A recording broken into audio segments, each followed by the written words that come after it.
Good morning, New York. Good afternoon, Tel Aviv. This is Trending. I'm Emily Francis. We have a great show lined up today. Coming up in this hour, thriving and shining in light of struggling with cancer. Two stories talking about helping English-speaking Olim Chadashim, new immigrants, deal with the loneliness and pain of being a world away from home. And a magic leap in tech news.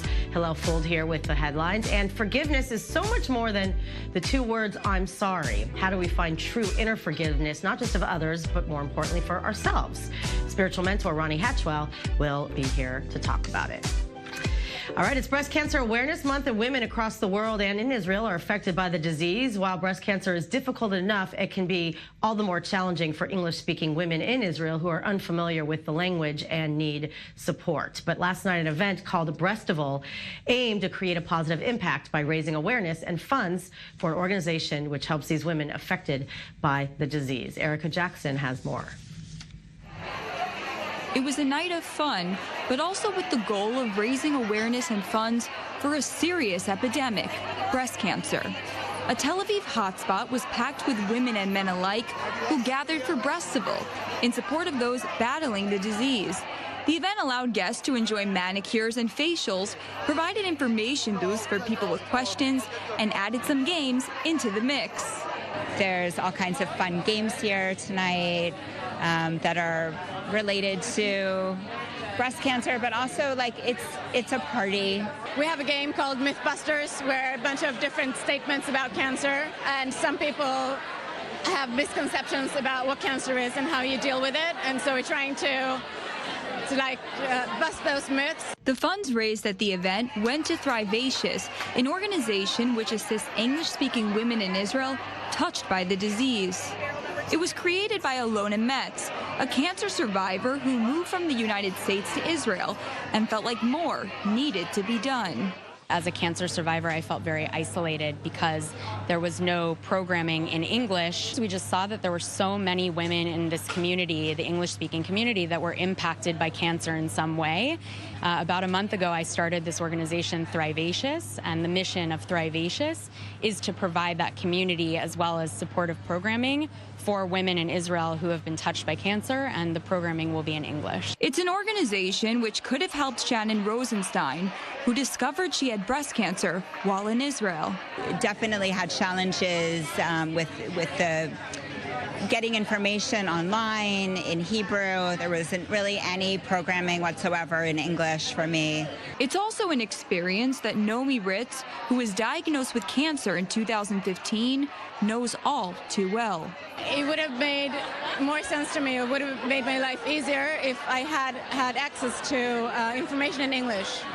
The organization also aims to inspire women to support each other. My goal as the founder is to be that match that sparks the fire to have other women begin to inspire each other and help each other fulfill their dreams.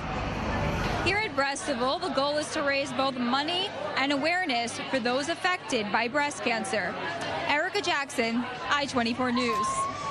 All right, one of the reasons the English-speaking cancer community support is so important and thriving in Israel is because of our next guest, Alona Metz, who's an LA native like me and has changed her life drastically when she was diagnosed with breast cancer at the age of 28. We are happy to have her here with us after a long night last night, which, welcome to the show. Thank you. And first of all, I have to say, it's very impressive. I mean, we had somebody on to talk about it before. There were a lot of people last night. Yeah, we actually ended up having over 300 people at the event, which really far exceeded our expectations. Amazing. So tell us quickly about, not quickly, but your story. You're from LA like me. It's so funny. We went to high school anyway, I'm older than you. But, you had a major crisis in your life that ended up being a wake-up call, and here you are. Yeah. So when I was 28 years old, at the time I was working in a big law firm, and I felt a lump in sort of my armpit area one day, and I had been working out a lot, so I figured it was something having to do with that. But something inside me told me that I needed to go to a doctor. And at the time, I thought cancer was for old people, and I had no idea that there was any hereditary risk for cancer. And my doctor actually almost sent me home because he said, wow, women your age, it's just so uncommon, come back in 6 months. And then right before I was about to walk out the door, he said, no, wait a second, we need to do an ultrasound. And 3 days later, I got a call saying, you have breast cancer, you need to come in. Wow. So what was like your initial response to hear these words? I was on a conference call at work when he called my cell phone, so I muted the conference call and picked it up, and I can't explain the reaction that I had. It was just like a body reaction. It was very frightening, and the only thing I could do is I went into his office, and over the next several days and weeks, it just started to unfold more and more that I was that 1% of the 1% of the 1%.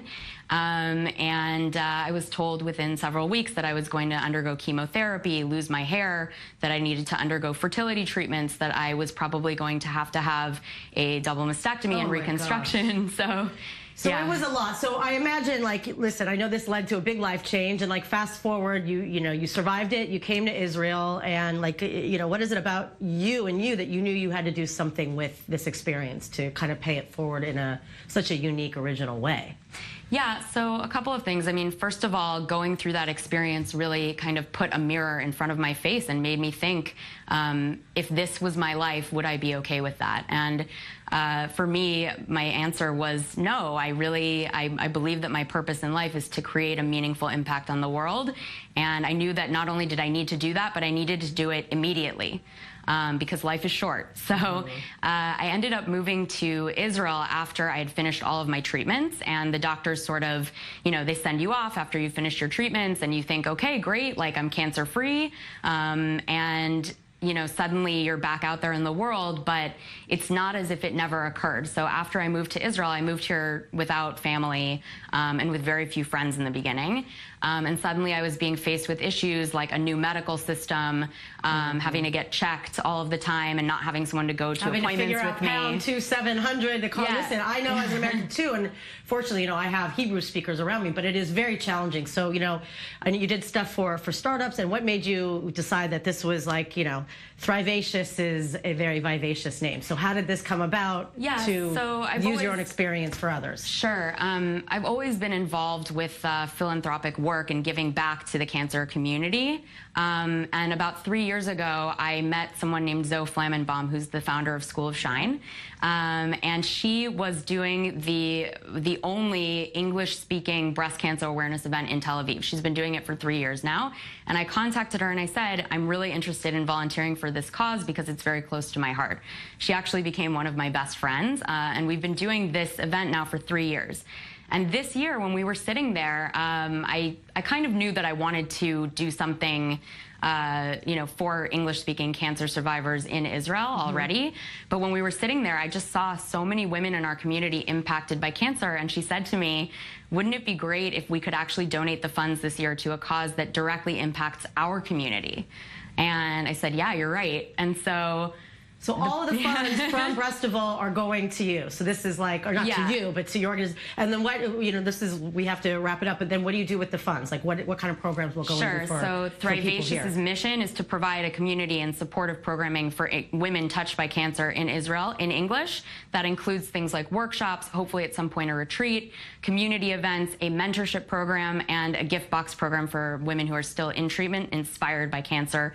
Thrivers is what I like to call them. You're amazing. Yeah. You're amazing, really. You're such a light, and it's so nice to meet, other people that understand the value of being in Israel. And also, really, you're fabulous. Thank you. Thank you.